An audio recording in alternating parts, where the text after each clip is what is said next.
What's the day looking like? It's a short, crisp sort of set of sessions for you. We're going to start with some very seasoned investors joining me on stage to really explore what's the next wave of entrepreneurship and startups looking like. How is it different? And where do we see the scene going over the next 3 to 5 years? And as founders, what should you be sort of thinking about? What are the things that investors are looking for, so on and so forth? Start with you, Bhaskar, right? We are obviously around the world in very interesting economic times these days. There is a lot of excitement in the startup ecosystem of all sorts, right? But a lot of excitement from a macro perspective as well. And I use the term excitement with quotes. When you're looking at India with the the muscle of the Abu Dhabi sovereign funds, but at a broader level as well, what are you folks seeing? I think one thing to remember is that Abu Dhabi, especially when you're talking about sovereign wealth funds and institutional funds, and at the scale at which you're talking about, the perspectives change. Putting it very, very bluntly, we are the market. So when you are the market, you generally tend to have a completely different perspective, and you tend to have a very long-term perspective. So that's the reason why when we start moving into markets, we move into markets very, very in a considered way. And exits, frankly, are rare because we have done that analysis very well. So from that perspective, India is an extremely attractive proposition, and it's for pure commercial reasons because we are not looking at an immediate, 6 months, 1 year, 2 year, 3 year horizon. We are literally looking at the 15, 20, 30-year horizons. On a more serious note, Padmida, let me start with you. Of course, it's a long-term attractive market and so on and so forth. And over the last 5 years, and if I take a longer view, over the last 10 years, it's safe to say that the startup ecosystem has come a long way, both in size, scale, but equally in depth and sophistication. And now we're seeing some global giants emerging. So when you look at it through the lens, you're kind of unique in your cockpit where you've got the angel lens as well as the Series A kind of lens. How's the world looking to you right now? So, first of all, thank you for having me here, Jaideep.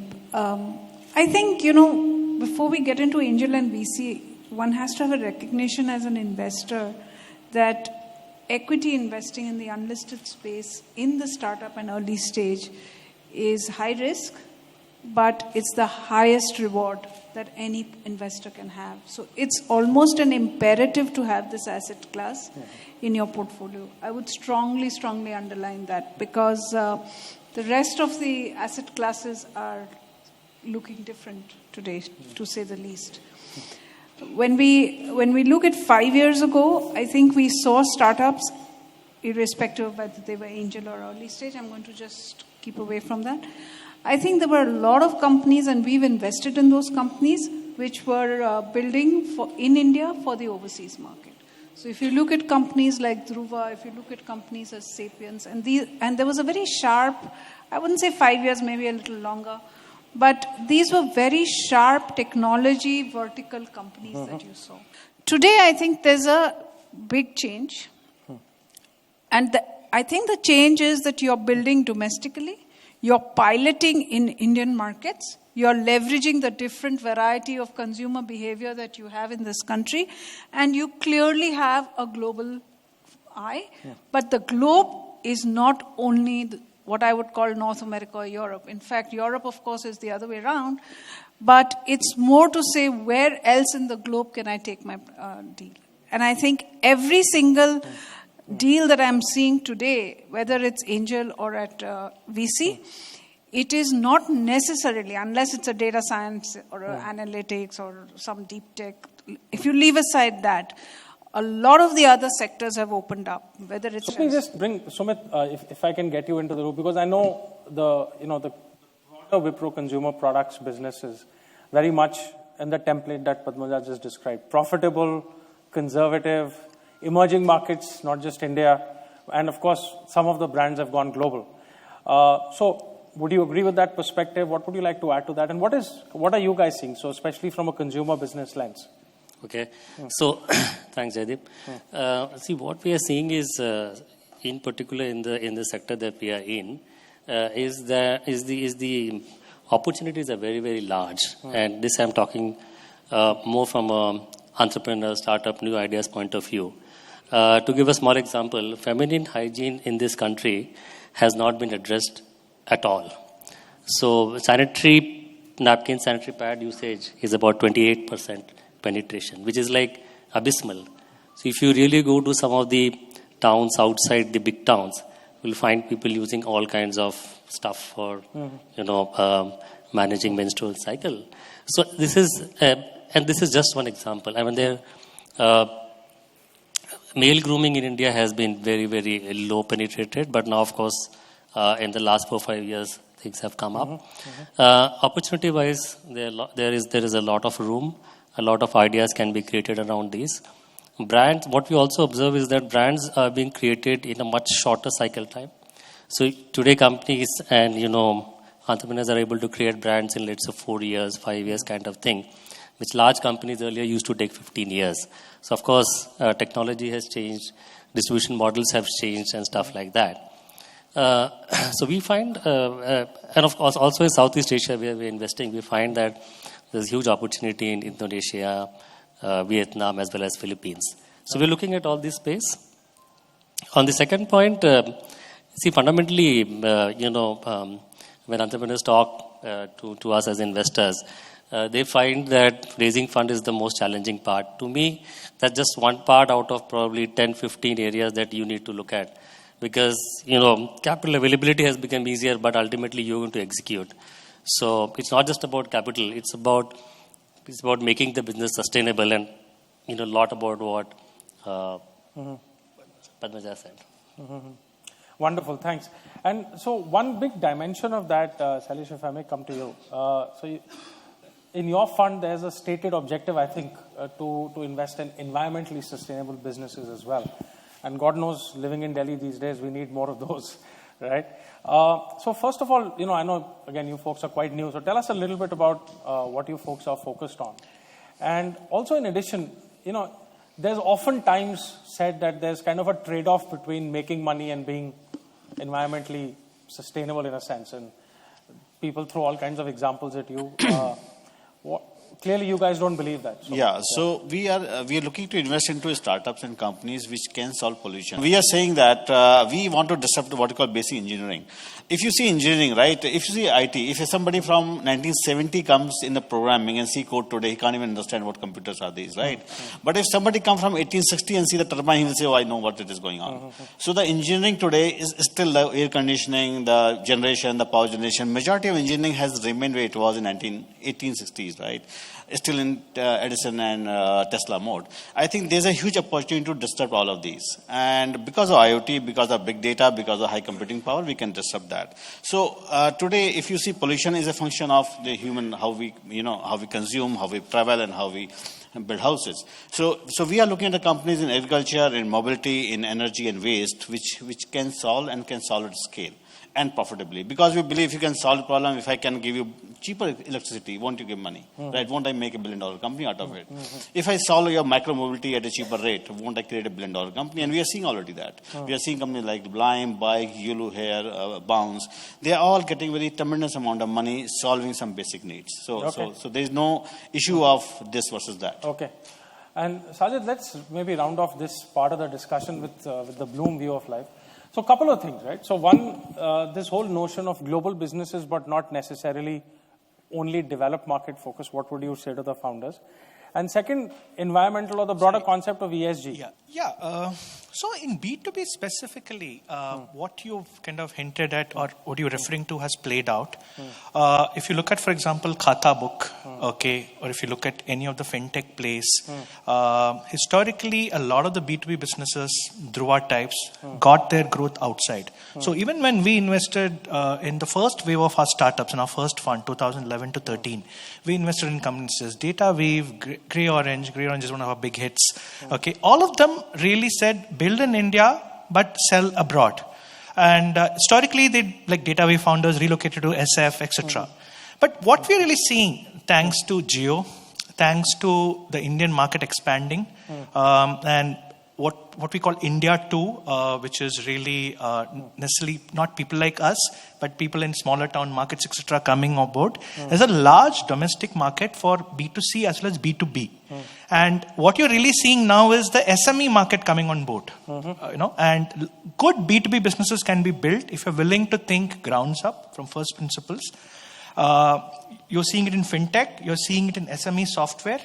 I'm sure you're going to see it in many other places as well. Okay. So certainly in the last 1-2 years, B2B marketplaces, B2B SaaS products, all for domestic has been a big theme. And we absolutely love it. We're not bothered whether it's US or India. Okay, interesting. Interesting. Bhaskar, you have the, what's it called, Hub 71, right? Fintech Incubation Center. There's a lot of focus that you folks have, not just from an Abu Dhabi thing, but you talk about the MENA region and emerging markets. So you've heard, sort of 4 investors give their views. Does this resonate with what you folks are doing as well?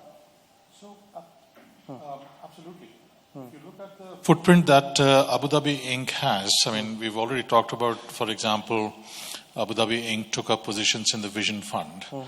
So we invest globally. As I said, we are the market. So absolutely, we do agree that you have to perhaps think differently, that you are an international firm with lots of Indian operations.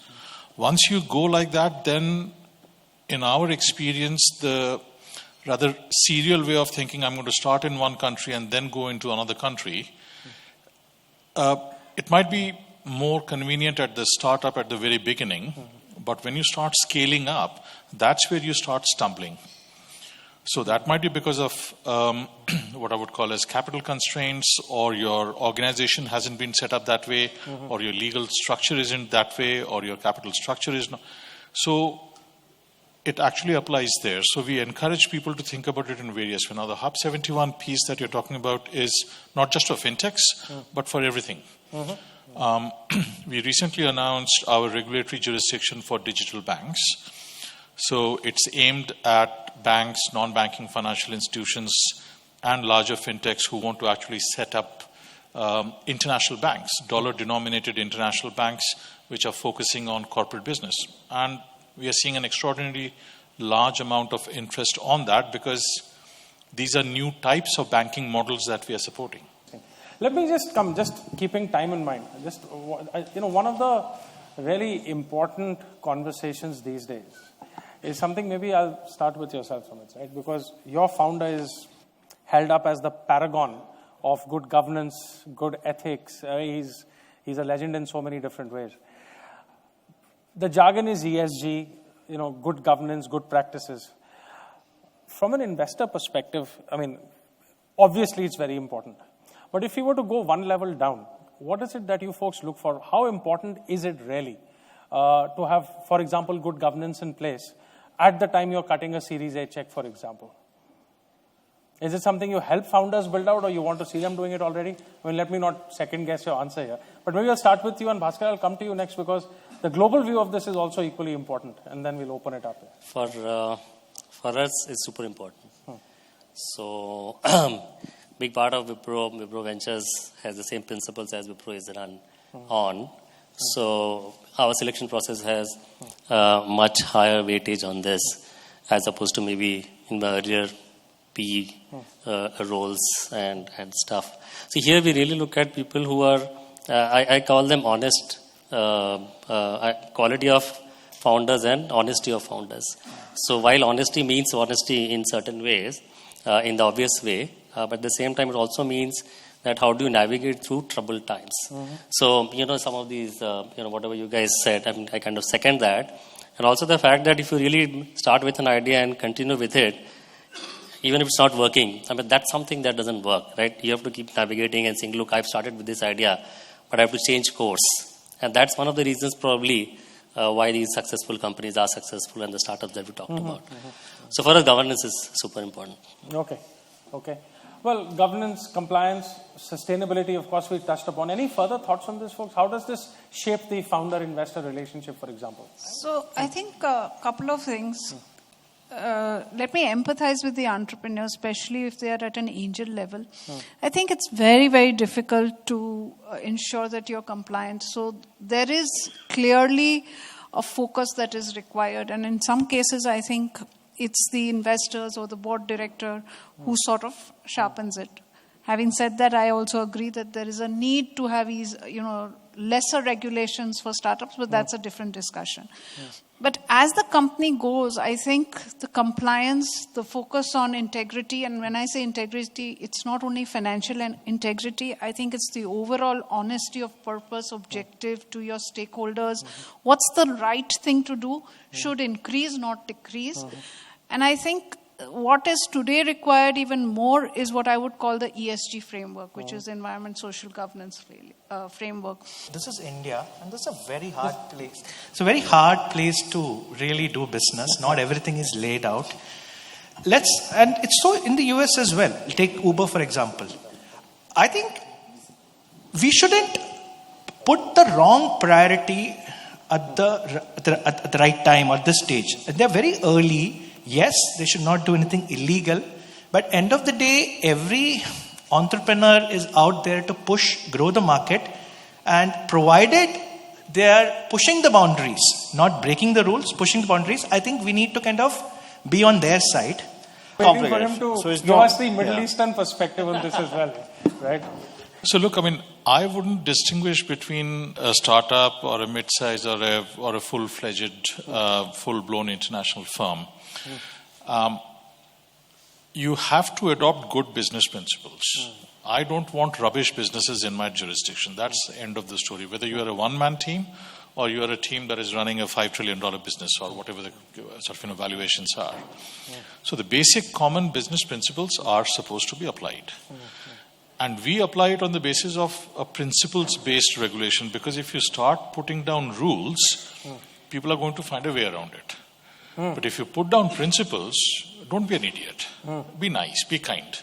I'm severely boiling it down to those basics, but that's where we are. It doesn't need for you to start becoming really a rule breaker.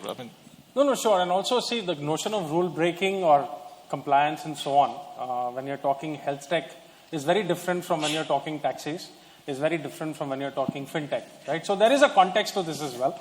I'm conscious we are literally smashed out of time. Big round of applause for my lovely panel, please. Thank you very much for taking out your time.